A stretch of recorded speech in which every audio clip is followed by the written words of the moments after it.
조금씩 바람이 차가워지고 그 푸르르고 생명력이 넘쳤던 나뭇잎들이 하나씩 떨어지고 있습니다. 한 해가 저물어가고 있음을 모든 자연 현상을 통해서 느끼게 됩니다. 이때쯤 저희 교회가 추수감사절을 지키고 있는 때가 다가오고 있음을 생각하고 나는 올해도 감사할 수 있을까라고 하는 생각을 하게 되었습니다. 코로나 상황이 점차로 안정되어 가고 교회 또한 조금씩 일상으로 돌아가고 있는 중입니다. 올해도 변함없이 이러저러한 일들이 많이 있었고 인생의 변곡점이 될 만큼의 큰 일은 아닐지라도 대체로 사람들의 삶이 그러하듯이 꽤 아프고 힘든 일들도 있었던 것 같습니다. 사람의 삶이라면 누구나 겪는 일이라고 표현할 수 있겠습니다만 사람의 삶이 항상 평화롭기만 한 것은 결코 아닙니다. 어떤 기회가 있어서 주변의 사람들의 속마음을 깊이 들여다 볼 수 있는 때가 있다면 저마다의 가슴 속에 남에게 표현하지 못할 무거운 고통들을 안고 있다는 것을 알 수 있을 것입니다. 왜냐하면 인생이란 고해와 같기 때문입니다. 삶이란 낮과 밤이 교차하는 것처럼 한때의 평화로움이 있는가 하면 또 힘겨운 일들이 다가오기도 합니다. 몸이 아프기도 하고 자녀들 때문에 근심이 생기기도 하고 주변 사람들과의 관계가 어긋나서 갈등을 겪기도 합니다. 그런데 이런 일상의 모든 힘겨움을 제쳐두고 무작정 감사하다라고 할 수는 없습니다. 추수감사절이 다가오니 어쨌든 감사하다고 말을 해야 할까요?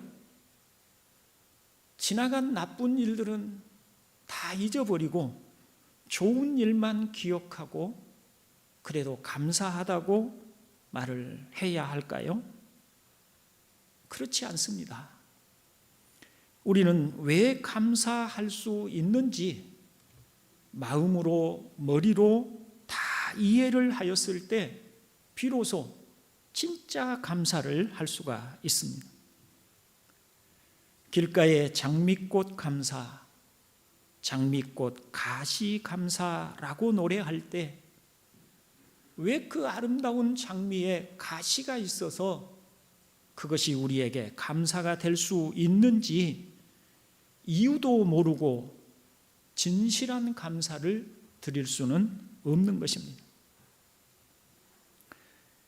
우리가 읽은 시편 18편은 여호와께서 다윗을 그 모든 원수들의 손에서와 사울의 손에서 건져주신 날에 부른 노래라고 합니다.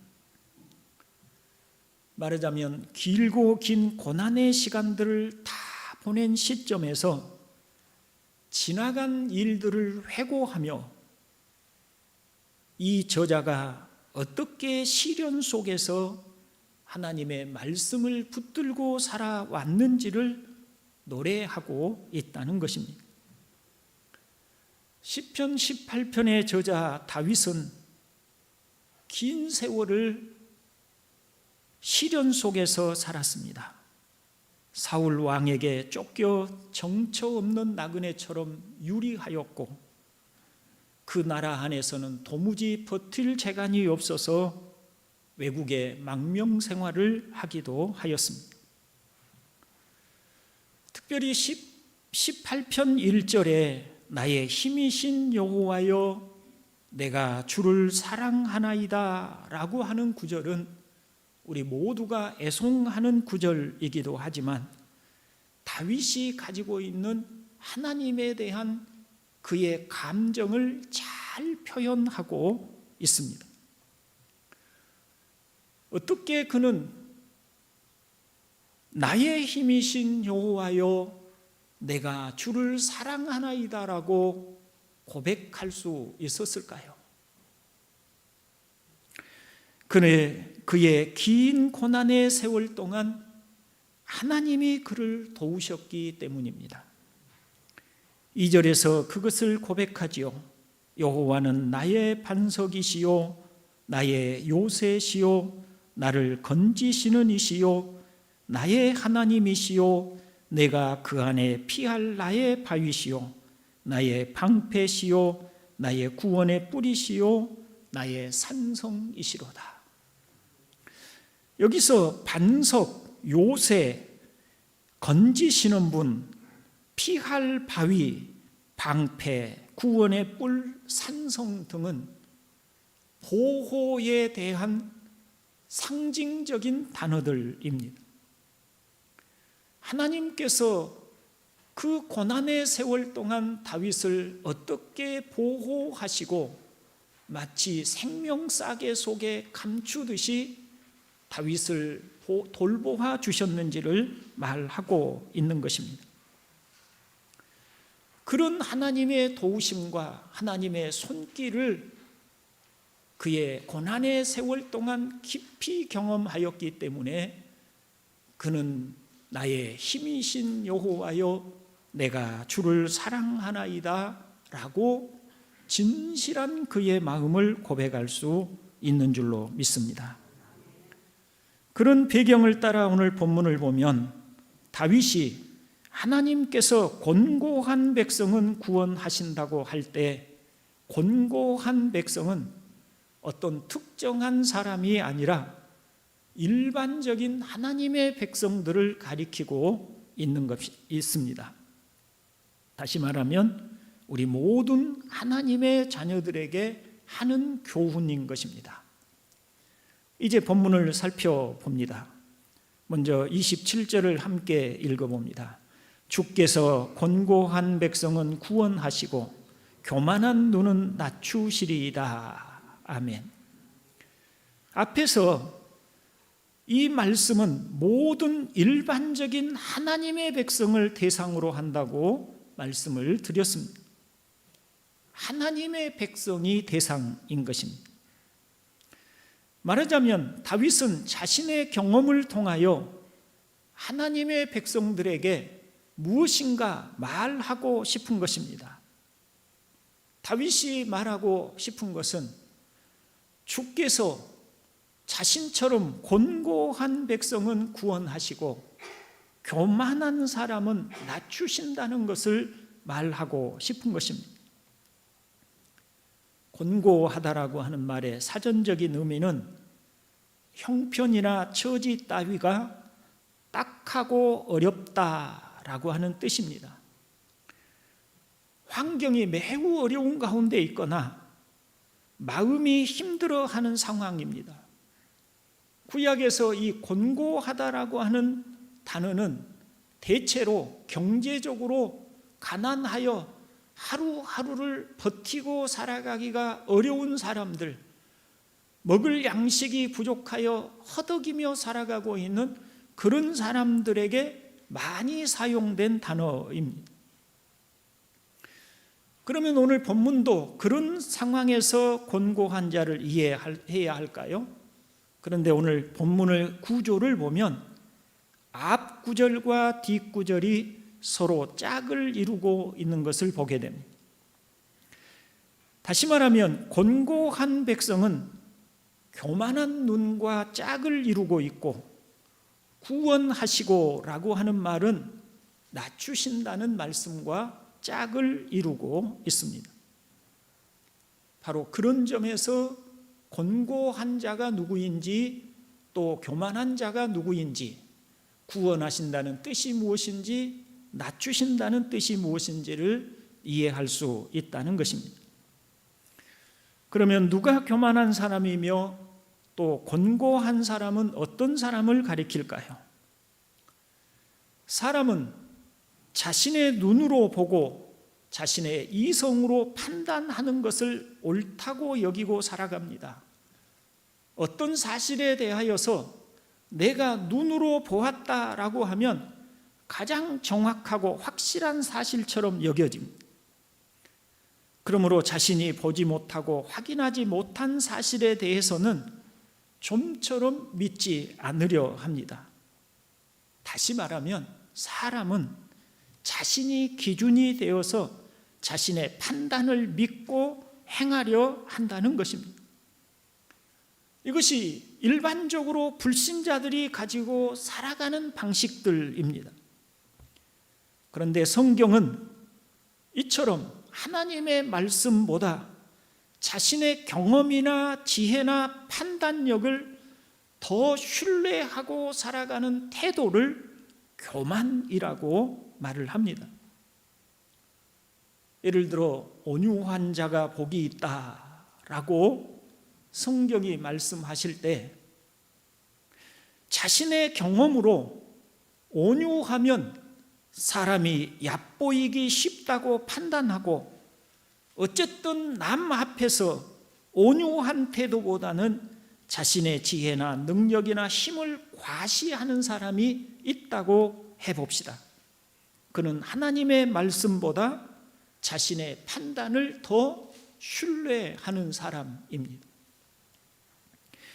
오늘 있다가 내일 아궁이에 던져지는 들풀도 하나님이 이렇게 입히시거든 하물며 너희일까 보냐 믿음이 작은 자들아. 그러므로 염려하여 이르기를 무엇을 먹을까 무엇을 마실까 무엇을 입을까 하지 말라. 이는 다 이방인들이 구하는 것이라. 너희 하늘 아버지께서 이 모든 것이 너희에게 있어야 할 줄을 아시느니라.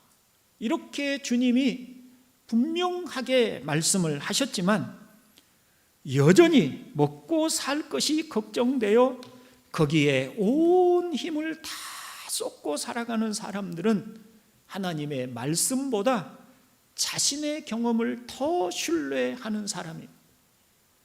이런 사람을 교만한 눈이라고 말씀하는 것입니다.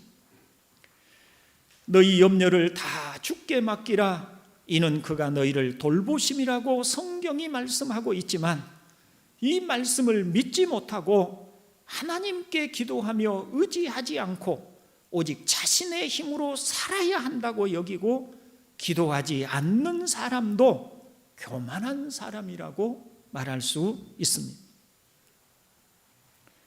그렇다면 권고한 사람은 누구일까요? 교만한 눈과 반대로 자신의 약함과 부족함을 느끼고 오직 하나님만을 의지하며 하나님만을 바라보는 사람이, 즉 마음이 겸손한 사람이 권고한 사람인 것입니다. 사람이 처음부터 겸손한 태도를 가지지는 못하였을 것입니다. 삶을 살아가면서 자신의 힘으로 어찌할 수 없는 상황에 수없이 처하여 보았고 절체절명의 위기를 겪어보았을 것입니다.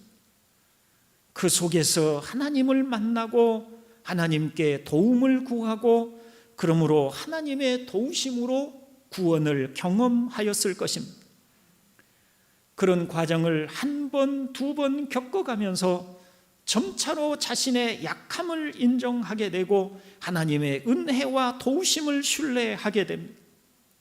그러므로 그는 모든 문제를 하나님 앞에 내려놓고 하나님을 의지하기 시작합니다. 하나님께 모든 능력과 해답이 있음을 알게 됩니다.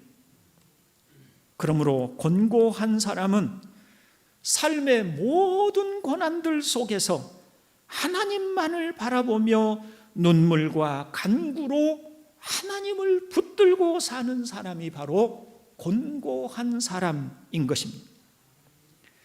자신의 힘으로 해결할 수 없는 문제를 두고 온 밤을 지새우며 깊은 탄식과 눈물로 하나님을 바라보는 사람이 바로 여기 다윗이 말한 곤고한 자리에 서 있는 사람들입니다.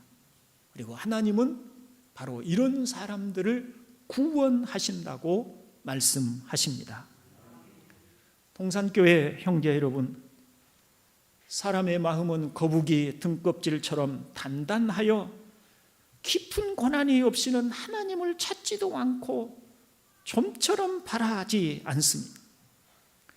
또 죄인들이 살아가는 세상 자체가 죄로 말미암아 형벌이 항상 있는 곳이므로 고난 없이 살아가는 사람들도 없습니다.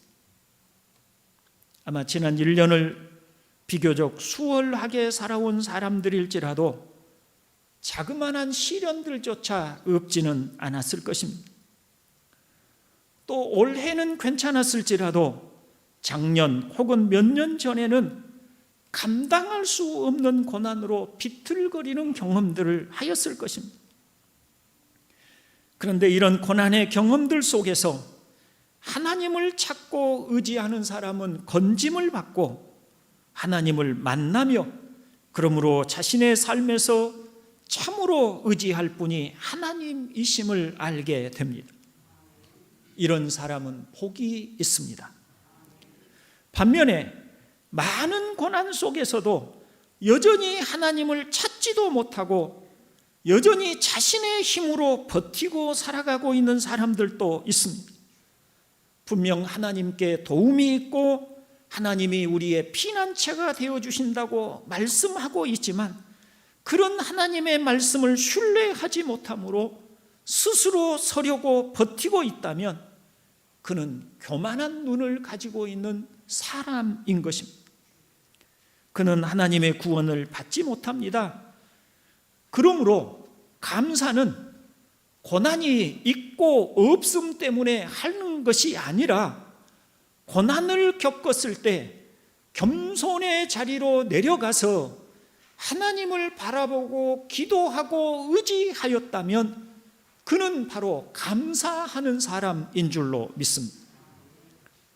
교만한 눈을 가지고 하나님을 바라보지 않고 의지하지 않고 하나님께서 자신의 도움이 되신다는 것을 전혀 생각하지 않고 오직 혼자서 앙앙거리고 살아온 사람들은 하나님께 감사할 것을 찾지 못할 것입니다.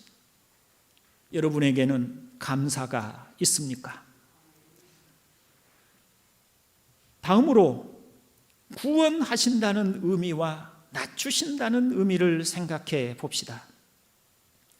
곤고한 백성은 구원하신다라고 말씀을 하실 때 구원하신다는 말씀은 그가 처한 어려움에서 건져주신다는 의미가 되겠지요. 또 교만한 눈은 낮추신다고 할 때 이 낮추신다는 말씀은 힘들고 어려운 일이 많아서 하나님을 찾을 수밖에 없는 곳으로 데려간다는 의미입니다. 자, 이렇게 봅시다. 지금 삶의 낮은 자리에서 하나님만이 나의 도움이시라고 하나님을 붙들고 의지하고 눈물과 탄식으로 기도하는 사람은 하나님이 그를 곤고한 자리에서 건져서 평안을 그에게 주실 터이지만, 그러나 하나님을 자기 힘으로 삼지 않고 자신의 경험과 자신의 능력을 의지하여 자신의 힘으로 살고자 하는 사람은 하나님이 그를 사랑하시기 때문에 그를 낮추셔서 그로 고난과 시련에 처하게 하셔서 그 고난 속에서 하나님을 바라볼 수 있게 하신다는 것입니다. 그런 의미인 것입니다. 우리를 사랑하시는 하나님께서는 교만한 눈으로 자신의 힘을 믿고 사는 사람을 기뻐하지 않으십니다. 그와 같은 삶은 하나님을 떠난 죄인들의 삶이며 허물과 죄로 영원히 죽은 사람들의 삶의 태도이며 영원히 심판받을 죄인들의 모습이기 때문입니다. 하나님은 사랑하는 자녀들이 하나님의 사랑 안에서 하나님과 함께 교제하며 하나님을 신뢰하고 의지하며 살기를 바라십니다. 그래서 다윗은 여호와를 자기 하나님으로 삼은 나라 곧 하나님의 기업으로 선택된 백성은 복이 있도다 라고 하였던 것입니다. 그러하기에 하나님은 때때로 하나님의 자녀들을 곤고한 자리로 낮추십니다. 가만히 내버려두면 평안하고 형통하면 교만해지고 스스로 높아지려고 하는 인간들이기 때문에, 그런 죄의 속성이 우리 안에 다 있기 때문에 하나님께서는 때로 독수리가 그 보금자리를 흔드는 것과 같이 하나님의 자녀들의 환경을 흔드시고 시련의 쓴맛을 보게 하십니다. 낮은 자리에서, 곤고한 자리에서 의지할 분은 오직 하나님뿐임을 알게 하십니다. 하나님 한 분만을 바라보도록 하시는 줄로 믿습니다. 실제로 다윗 또한 수시로 하나님 앞에 낮아지는 경험을 하였습니다. 그의 마음은 언제나 상한 마음이었고 깨어진 마음이었습니다.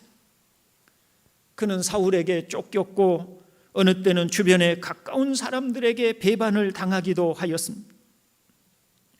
내가 탄식함으로 피곤하여 밤마다 눈물로 내 침상을 띄우며 내 요를 적신하이다. 내 눈이 근심으로 말미암아 쇠하며 내 모든 대적으로 말미암아 어두워졌나이다. 그가 시편 6편에서 고백하고 있습니다. 밤마다 눈물로 자신의 침상을 띄우며 요를 적시는 저 낮은 자리에서, 곤고한 자리에서 하나님만이 나의 도움이십니다. 하나님이 나를 건져주시지 않으면 나는 죽을 수밖에 없나이다라고 탄식하고 탄식하면서 부르짖고 간구하고 하염없는 눈물을 흘렸던 것입니다. 이럴 때 다윗이 누구를 의지하여 그의 눈물을 흘리고 있겠습니까? 그는 고아처럼 자신의 의지가 되어주는 사람이 없는 비참한 현실을 보았습니다.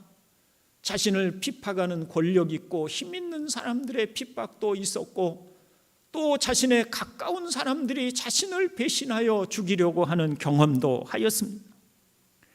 아무도 그가 믿을 수 있는 사람은 없었습니다. 그러므로 그는 어린아이처럼 하나님만을 바라보았습니다.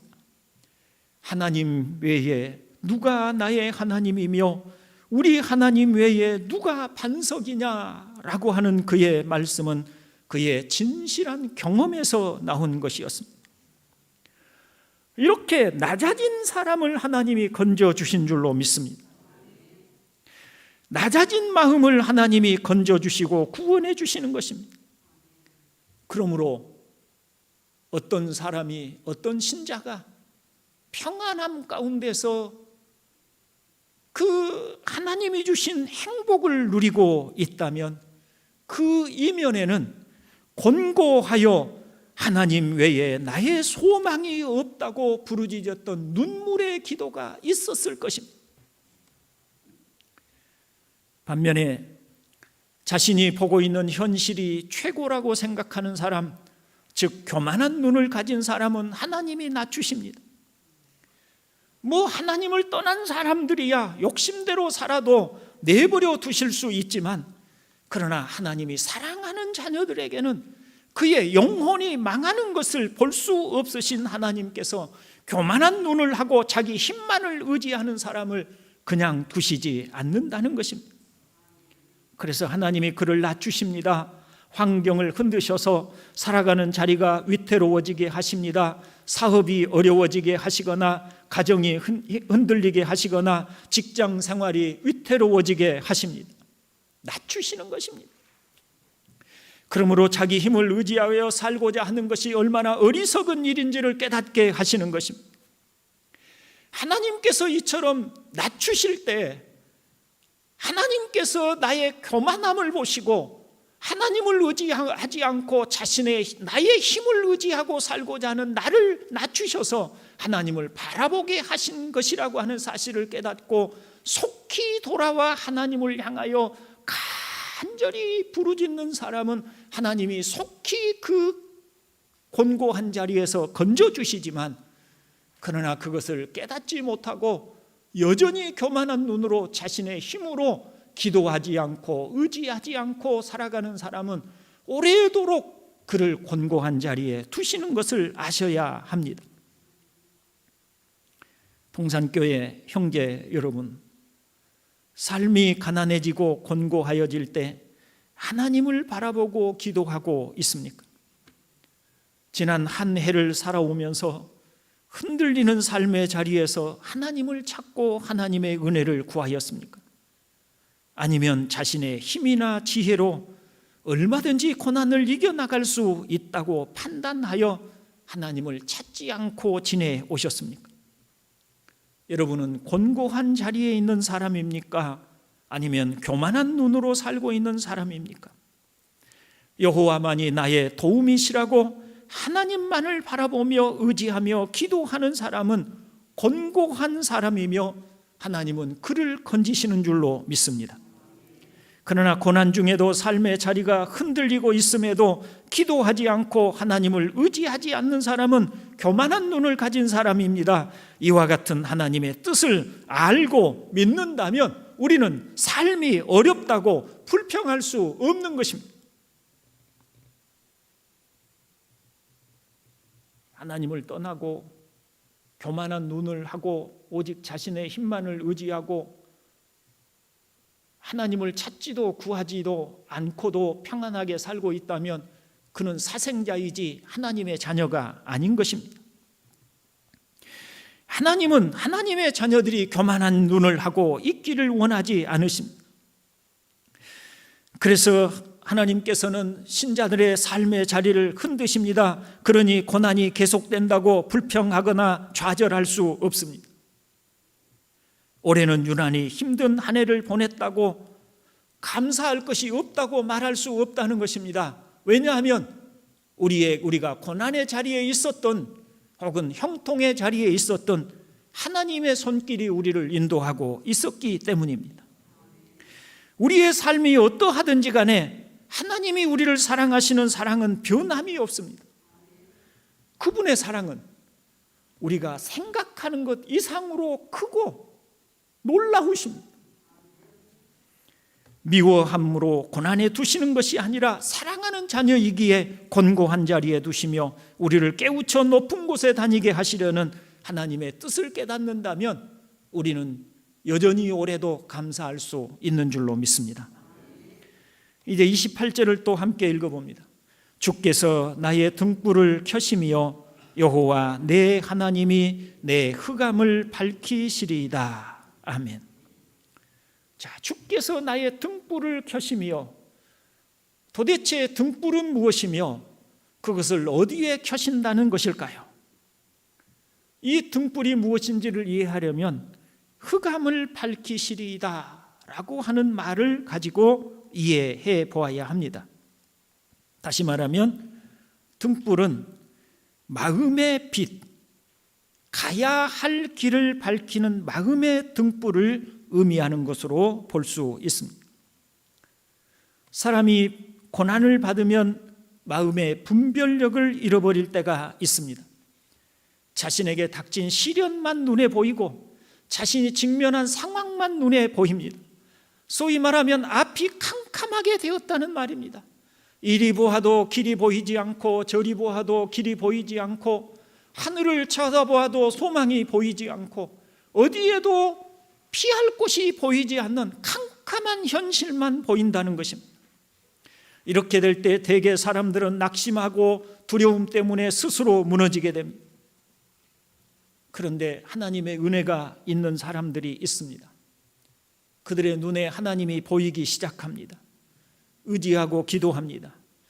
그때 말씀이 우리 눈에 들어오게 되고 보이게 됩니다. 이 하나님의 말씀은 등불과 같아서 캄캄한 우리의 마음, 절망에 사로잡혀 있는 우리 마음을 비춰 주십니다. 그래서 우리 영혼이 소생할 수 있게 해 주십니다. 시편 19편 7절로 8절 다윗의 말을 함께 읽어봅니다. 여호와의 율법은 완전하여 영혼을 소성시키며 여호와의 증거는 확실하여 우둔한 자를 지혜롭게 하며 여호와의 교훈은 정직하여 마음을 기쁘게 하고 여호와의 계명은 순결하여 눈을 밝게 하시도다. 아멘.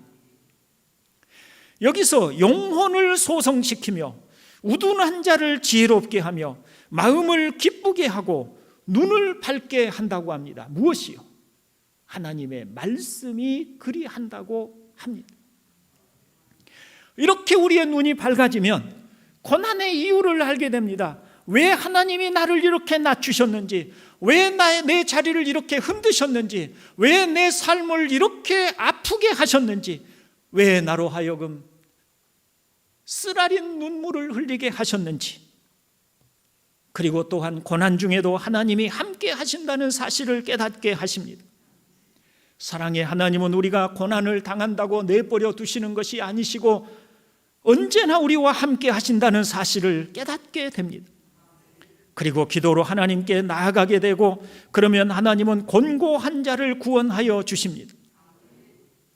다윗은 바로 그와 같은 사실을 경험하였고 그것을 하나님의 자녀들에게 교훈하여 주고 있습니다. 이제 말씀을 정리하고 마치겠습니다. 오늘도 예배에 참여하여 하나님을 예배하는 동산교회 형제 여러분, 지금까지 올 해를 살아오면서 크고 작은 시련들이 있었는데 무엇을 감사할 수 있겠느냐라고 생각하실 수 있습니다. 내가 이렇게 힘든데, 내가 이렇게 아픈데 내가 감사할 게 무엇이냐고 생각할 수 있다는 것입니다. 혹은 올해도 특별한 것, 특별히 감사할 만한 좋은 일들이 별로 없이 그저 그렇게 살아왔을 뿐인데 무엇을 감사할 수 있겠느냐고 또 생각할 수도 있습니다. 그렇다면 우리가 놓치고 있는 것이 있습니다. 그것은 우리의 삶이 하나님의 인도하심 아래에 있다는 것을 놓치고 있습니다. 성경은 우리를 사랑하시는 하나님의 마음이 얼마나 깊고 지극한지를 너무나 많이 말씀하고 있습니다. 하나님은 하나님의 자녀들을 홀로 두지 않으십니다. 하나님이 택하신 하나님의 자녀들, 구원하신 하나님의 자녀들을 내버려 두셔서 네 힘으로 살아가라, 네 능력껏 한번 살아봐라, 네가 알아서 살아가라, 이렇게 한 번도 말씀하지 않으십니다. 하나님께서는 방치하고 무관심한 그런 아버지가 아니신 것입니다. 아마 저뿐만 아니라 대다수의 우리들은 아버지라고 하는 말의 의미를 쉽게 마음에 받아들이기가 어려울 것입니다. 저에게 아버지는 언제나 너는 외아들이니, 내 장남이니 라고 하는 말로 무거운 짐이나 지우고 내가 어떻게 살아가는지 별로 관심도 없고 무섭기만 한 분이었습니다.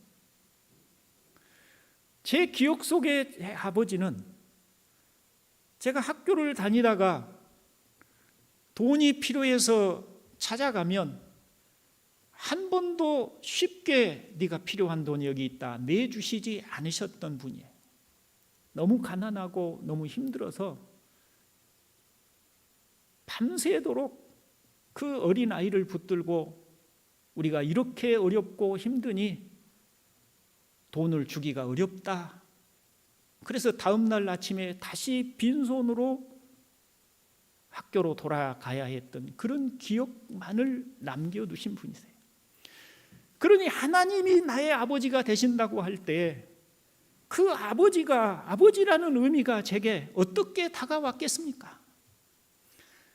그런데 이렇게 세월을 살아오면서 하나님과 교통하며 하나님의 말씀 아래서 살아오면서 내가 생각했던 육신의 아버지와는 다른 아버지를 알게 되었습니다. 나의 많은 실수와 허물에도 불구하고 참아주시고 기다려주시고, 견디기 힘들 때 나의 눈을 밝혀주시고, 그래서 샘물이 어디 있는가를 보게 하시고, 그리고 불러 일으켜 주셨던 하나님, 그런 하나님을 알게 되었습니다. 하나님은 우리가 생각하는 것보다 훨씬 더 우리를 사랑하십니다. 그분이 우리의 지난 삶을 인도하시고 이끌어 오셨습니다. 다만 우리가 그것을 깨닫지 못하고 산 것은 우리 마음에 하나님의 말씀이 없기 때문입니다. 하나님의 말씀이 우리의 마음을 비춰주지 못하기 때문에, 하나님의 말씀이 우리 속에 없어서 캄캄한 어둠 속에 있기 때문에 하나님의 손이 우리를 어떻게 붙들고 있는지도 보지 못하고, 하나님의 사랑이 어떻게 내게 임하고 있는지도 깨닫지 못하고 사는 것뿐인 것입니다. 하나님의 말씀의 등불이 사라지면 어둠 속에 무엇이 있는지 알지 못하듯이 우리 인생에 일어나는 많은 일들의 의미를 알지 못합니다. 그러니 여러분, 하나님의 말씀이 우리 마음을 비춰 우리의 삶이 얼마나 복된 은혜로 가득한 것인지 깨닫기를 바랍니다. 자신의 힘과 능으로, 자신의 의지로, 자신의 지혜로 아둥바둥 살아가는 것이 하나님이 기뻐하시는 삶이 아니며, 그것이야말로 교만한 눈을 가진 사람의 삶이며, 그런 사람은 하나님이 오히려 더욱 낮추신다는 것을 말씀을 통해서 깨닫고, 그러나 낮아지고 또 낮아졌을 때 하나님만이 나의 도움이시라고 하나님을 향하여 간절히 찾고 부르짖고 구할 때 하나님이 그를 구원하시고 건져주신다는 이 모든 사실들을 깨닫고 하나님을 의지하여 겸손히 살아가는 성도가 되기를 간절히 바랍니다.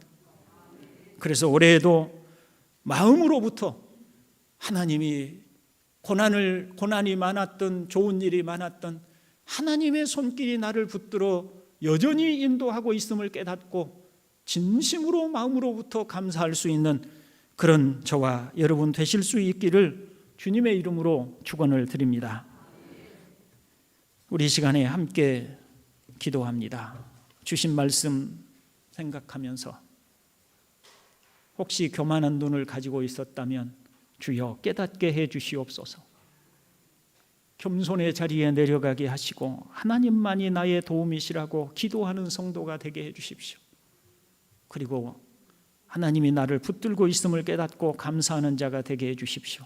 마음으로부터 이 진리를 받게 해 주십시오라고 함께 잠깐 동안 기도합니다. 하나님 아버지, 오늘도 우리에게 말씀을 주셨습니다. 하나님의 손이 우리를 붙잡고 계시고 하나님께서 결코 하나님의 자녀들을 떠나지도 버리지도 아니하시고 항상 사랑하시고 붙드시고 함께 하신다는 것을 아버지 하나님 알게 하여 주시옵고 은혜를 베풀어 주옵시기를 원합니다. 그러므로 교만한 눈을 가지고 자신의 힘으로 살고자 하지 않고 오직 겸손한 자리에서 하나님만을 바라보며 하나님만이 나의 소망이며 나의 기쁨이라고 고백하는 우리가 되게 하여 주옵시기를 원합니다. 오 아버지 하나님, 오늘 우리에게 주신 진리의 말씀을 우리가 마음으로부터 깊이 받아들이게 하여 주시옵고 깨닫게 하여 주시옵고 하나님의 말씀이 우리의 마음을 비춰 등불이 되게 하여 우리로 아버지 하나님 가야 할 길을 알고 우리 인생길을 밝혀주시는 은혜를 입게 하여 주시옵소서. 오늘도 우리 아버지 하나님께서 주신 은혜를 감사하옵나이다. 자비로우신 아버지, 오늘 우리에게 주신 말씀을 저희가 겸손히 듣게 하시옵고 진리의 성령께서 우리 각자의 마음에 오늘 말씀의 의미를 깨닫게 하여 주시옵소서. 구주 예수님의 이름으로 기도드리옵나이다. 아멘. 교회 소식 간단히 말씀드립니다. 오늘 점심시간에 구역장 회의가 있습니다. 유아